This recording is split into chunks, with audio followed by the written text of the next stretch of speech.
Apo, apo. Gusto ko kasing ipaliwanag sa inyo yung maikling kasaysayan ng isang guardians.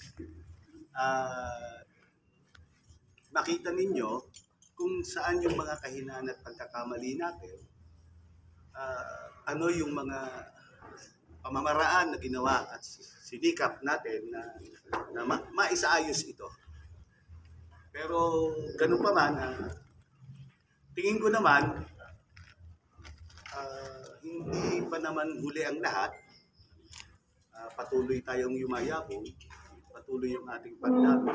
Pero kailangan na rin natin ayusin yung mga ganung struktura ng ating saligang batas para hindi siya sumasabog o nagbubunga ng panibagong paksyon dahil doon sa mga bro natin dati at sis na mahabang itinago yung mga pansariling interest nila na pumasok sila dito sa kilisang guardian. Unahin ko po yung kasaysayan niya.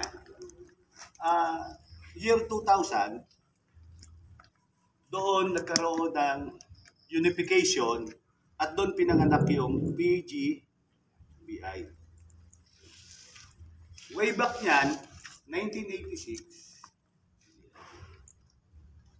dito yung itinatag yung GBI, Guardians Brotherhood Incorporated.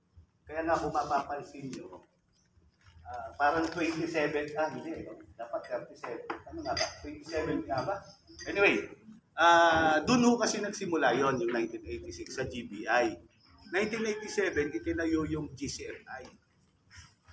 Kung matatandaan nyo pa. Sa layunin na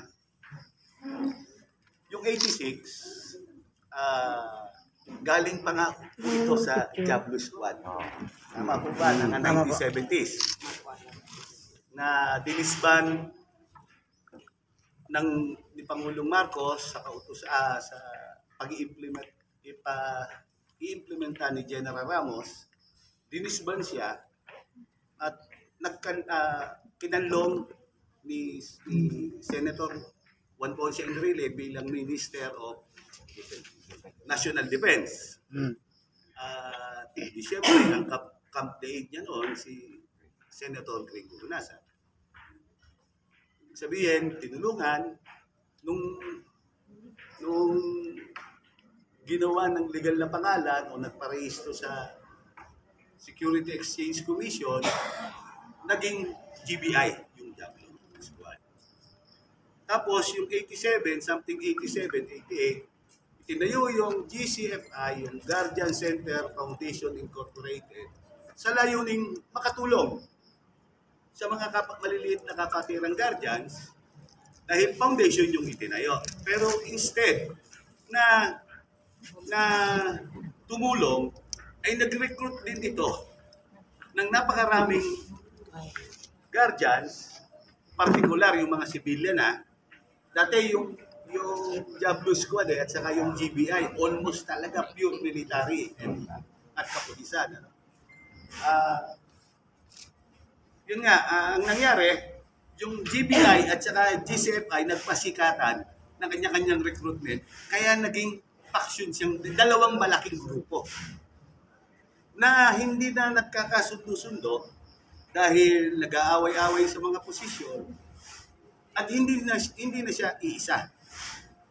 Kaya muli, nanawagan si GS na magkaroon tayo ng unification at mag-isa na lamang tayo.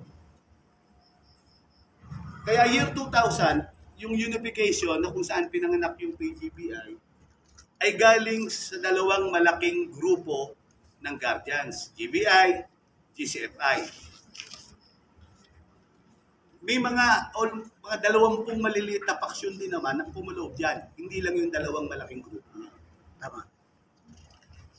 Nung ipinanganak yung PGBI ng 2000, ito yung ganyang struktura sa gobyerno na pamamahala na pag-isahin na lamang siya. Subalit ang masakit doon, dahil hindi nakakuha ng konsesyon o mga posisyon, yung iba, katulad nila Hangaw, bumaklas din uli agad. Kumbaga, after 2000, may bumaakta uli.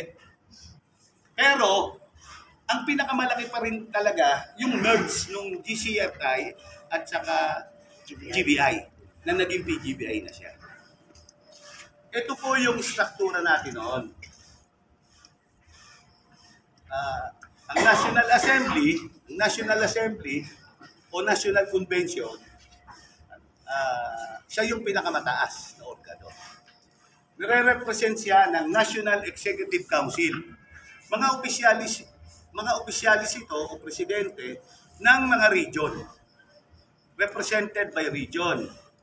Ganon din, may Regional Assembly, may Regional Executive Council din doon. Represented ng mga galing sa probinsya. Meron din Provincial Assembly noon na pinamumunuan ng Provincial Executive Council. Ganon din sa Municipal Assembly, dapat may Municipal Executive Council. Noon pa man, sinasabi na nung saligang batas, ang mga local chapter, dapat barangay local chapter ang ito. At institutional chapter. Pag sinabing institutional, katulad namin, galing Senate chapter ako, yung mga ganun ba, GSIS chapter, etc. Yung mga institutional yun. O sa DepEd, etc. Dito na, nasamantala ito sa kasaysayan, nasamantala siya. At nag-away-away na. Una, napakita ko sa inyo. Nung araw, meron pa yan dito, nakatapat. Isang kahon din, isang ganito uli na kung tawagin ay Regional Founder Council o Regional Founders Group. Dito sa kabila, meron namang Regional Legislative Council. Kaya kung mapapansin niyo yan, laging may kahon na katapat, no? Hanggang probinsya, hanggang munisipalidad. Yung hanggang munisipalidad. Kung bakit nagkagulo, batay sa pag-aaral natin, o yung sa kasaysayan niya, ay dapat ang isang organisasyon, isang struktura lang. Tama? Burokrasya to Tama? Naging kaharian nila Halimbawa yung region. Galit doon sa presidente ng Regional Founders Group. Galit doon mag-aaway ng Regional Executive. At ito namang mga nasa Regional Legislative, mga abogado, sila ro yung gagawa at mag-aamin ng batas, di isang kahon din ng oportunista. Tama, mga professional. Sila naglalaban. Ang nangyari tuloy yan, parang ganyan. Versus, sa mahabang panahon, ganun ho yun nangyari. Nung inaaral na siya unti-unti, tuloy yan ang inaalis tong legislative. Dapat iisa na lang pumaloob. Yung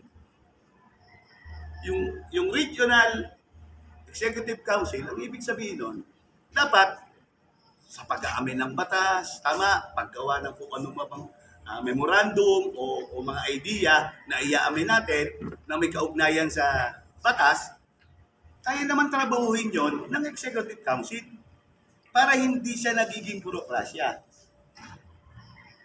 At ganun din sa Founders Group. Kaya rin naman pumaloob dito ng Founders Group na hindi na nag-aaway-away.